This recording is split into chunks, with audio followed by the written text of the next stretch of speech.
Bonjour et bienvenue sur TV Land, votre télévision locale. Voici le sommaire de l'édition de ce vendredi 19 juin. Tout d'abord, nous ferons un petit tour d'horizon des manifestations de commémoration du 18 juin en nous rendant à Dax puis à Tyrosse. Nous suivrons ensuite le renouvellement de la convention de partenariat entre Max et la Caisse d'allocation familiale, puis nous reviendrons à Tyrosse pour découvrir les avancées du rêve de Kylian avant de rejoindre Cabreton pour ses traditionnelles fêtes de la mer. Enfin, nous clôturerons ce journal par la découverte d'un nouveau métier, monteur en charpente métallique. Le 18 juin 1940, le général de Gaulle appelait les Français à résister contre la tyrannie de l'Allemagne nazie. Depuis, cette date reste ancrée dans nos mémoires. Anciens combattants, enfants et citoyens ont déposé des gerbes de fleurs sur les monuments aux morts de nos communes. Un aperçu tout d'abord à Dax, puis à Saint-Vincent-de-Tyrosse. Le 18 juin 1940, depuis Londres, le général de Gaulle appelait les Français à refuser la défaite et à poursuivre la guerre par tous les moyens disponibles, partout dans le monde. Refusant l'abaissement de la France, il déclarait « Quoi qu'il arrive, la flamme de la résistance ne doit pas s'éteindre et ne s'éteindra pas. »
Commémoration ce 18 juin à Saint-Vincent-de-Tyrosse. L'appel du général de Gaulle en 1940 reste en mémoire. Après discours du maire et des enfants de l'école de Sainte-Marie, des fleurs ont été déposées sur le monument aux morts. Un hommage rendu avec la Marseillaise et le lever de drapeau pour clôturer cette cérémonie qui nous rappelle encore l'histoire de 39-45.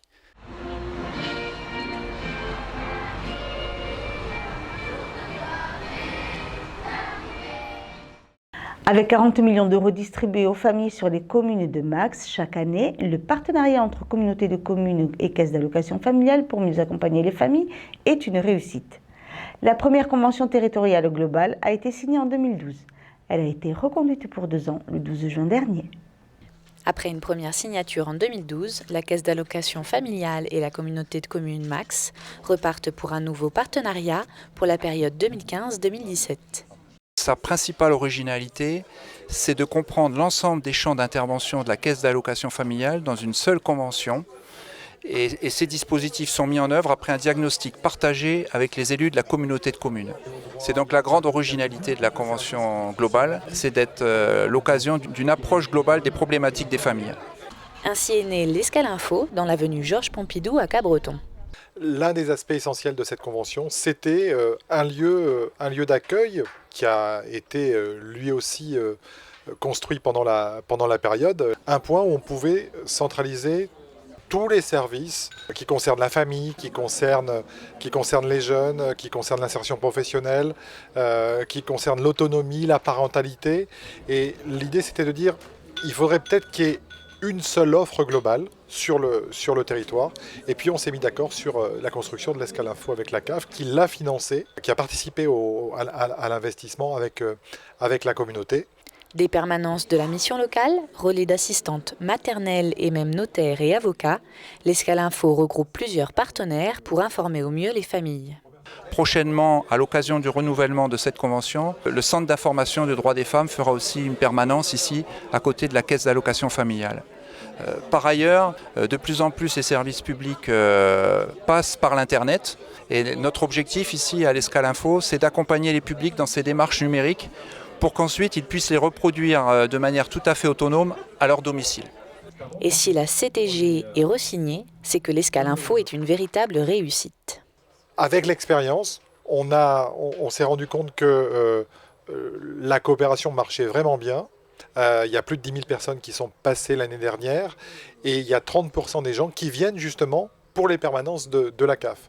Donc c'est devenu un lieu reconnu à tel point qu'on réfléchit à répliquer un service comme celui de l'Escale Info, probablement sur le haut du territoire de Max. C'est vrai que cette escale, c'est quelque chose d'important. Je l'ai inaugurée il y a quelques années. Donc je vois qu'elle vit très bien.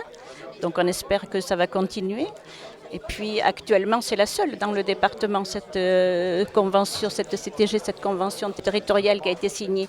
Donc nous espérons faire beaucoup d'émules. Ce serait bien qu'elle se généralise plus dans le département. Le rêve de Kylian, pouvoir marcher. Né avec une infirmité motrice cérébrale, Kylian, 6 ans, rêve de marcher. Ses parents se démènent. Pour réaliser son rêve, ils doivent trouver des financements afin que leur fils puisse suivre une thérapie aux USA. Bon nombre d'associations les aident en œuvrant au profit de rêve de Kylian. C'était au tour de l'association Acapella de Tyrosse de leur remettre un chèque. Mercredi, avant leur répétition hebdomadaire, les chanteurs du chœur Acapella de Saint-Vincent-de-Tyrosse ont remis à l'association Le Rêve de Kylian une grande partie de la recette de leur premier concert de l'année. Alors c'est un concert particulier parce que d'abord une chorale du Nord est venue nous rejoindre, ils arrivaient à 47 personnes, on s'est dit on ne peut pas en faire un concert neutre et en même temps je recevais une brochure sur les mésaventures de Kylian Gâteau et je me suis dit tiens on va réunir les deux. Et c'est comme ça qu'on a monté ce concert au profit de l'association Le Rêve de Kylian pour l'aider à prendre en charge une petite partie de ses frais médicaux pour soigner son déficit cérébromoteur. Ce premier concert de l'année pour les choristes, qui ouvre une série d'une dizaine de représentations, est aussi le premier concert caritatif de l'association.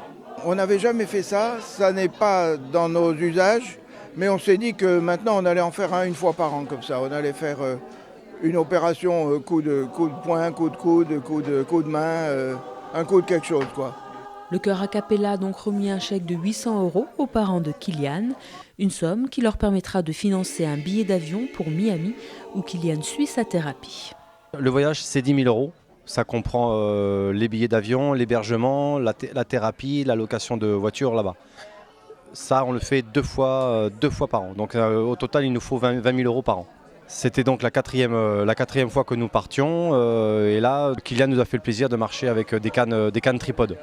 Il est debout tout seul, avec les cannes il faut qu'on soit derrière parce qu'il n'est pas sûr de lui, il a tendance à tomber en arrière ou en avant, mais il est par contre autonome avec un déambulateur où là il n'a pas besoin de notre présence.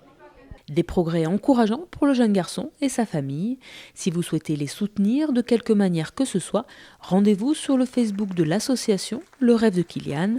Quant au chœur Acapella, ils seront en concert le 24 juin à l'église d'Osgore. Les Landes, cette côte sablonneuse de plus de 100 km baignée par l'océan Atlantique, ne compte qu'un seul port, le port au sang capitaine Cabreton. Marin-pêcheur, un métier qui fascine mais toujours dangereux. Ce week-end, pêcheurs et plaisanciers se sont recueillis en souvenir des leurs disparus en mer. Comme chaque année, les fêtes de la mer à Cabreton rassemblent toujours beaucoup de monde sur les quais, le long du chenal et jusqu'au bout de l'estacade, afin de voir les bateaux partir en mer pour un hommage aux marins disparus. Comme vous le constatez, c'est un moment incontournable et puis nous sommes très attachés à cette tradition.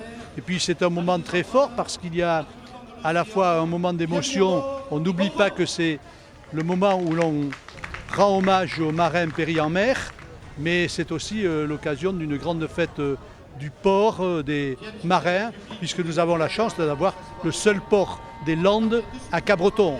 C'est une chance, c'est une responsabilité et il faut s'en montrer digne. Un port qui fait la fierté des Cabretonnais et qui a largement contribué à l'essor de la commune. incontestablement, je crois que la marque de fabrique de Cabreton, c'est son port. C'est pas par hasard qu'on a choisi comme emblème pour la cité marine, parce que ça résume effectivement ce qu'est notre ville. Une cité, c'est-à-dire une ville ancienne qui a un passé, qui a une histoire, et marine, parce que toute cette histoire est tournée vers la mer, et c'est ce qui en fait l'originalité, je crois en même temps l'attractivité. Ces 2 jours consacrés à la mer et aux marins est aussi une des rares occasions pour tout un chacun de sortir en mer sur un bateau de pêche. Sur le Crésus, avec les officiels, le sous-préfet a pris part à ses premières fêtes de la mer. J'ai pris mes fonctions il y a 6 mois et sur mon précédent poste, il y a 14 ans, je n'avais pas eu l'occasion de vivre cette fête dont je rappelle quand même que c'est avant tout un hommage aux marins-pêcheurs morts en mer. Donc il y avait un caractère quand même émouvant de jet de cette gerbe avec tous les bateaux réunis autour. Je crois que c'est ça l'événement fort. N'oublions pas effectivement que régulièrement, encore aujourd'hui, on a des marins qui meurent en mer. Mais au-delà de ça, c'est aussi une fête. On a eu la chance d'avoir un temps magnifique, ce qui m'a bien aidé parce que je ne suis pas sûr d'avoir le pied très marin, donc ça c'était aussi très très bien. D'autant plus que la passe de Cabreton est réputée difficile. C'est vrai que j'étais un petit peu inquiet à cause de ça. Il y a une deuxième raison qui est toujours assez amusante aussi, c'est qu'à un moment on est juste au-dessus du gouffre et que bon, quand on connaît la profondeur, on se dit bon voilà, il y a beaucoup d'eau dessous. Mais bon, c'était vraiment très sympathique dans une atmosphère très chaleureuse. Ambiance festive, soleil, ciel bleu et mer azur, les fêtes de la mer donnent un avant-goût de l'été. Traditionnellement, on a coutume de dire que ce sont les fêtes de la mer qui lancent la saison. Je souhaite que ce soit le cas encore cette année. En tout cas, le beau temps est là, le monde est là et donc j'espère que la saison se déroulera aussi dans d'excellentes conditions. À condition justement que nuages et pluie laissent place durablement au soleil.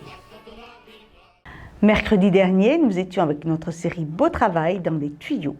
Aujourd'hui, ce sera la charpente métallique avec Romuald qui nous détaille les caractéristiques de son métier de monteur en charpente métallique. Romuald a 25 ans. Il aime le rugby, les bons restos et son métier. Romuald est monteur en charpente métallique.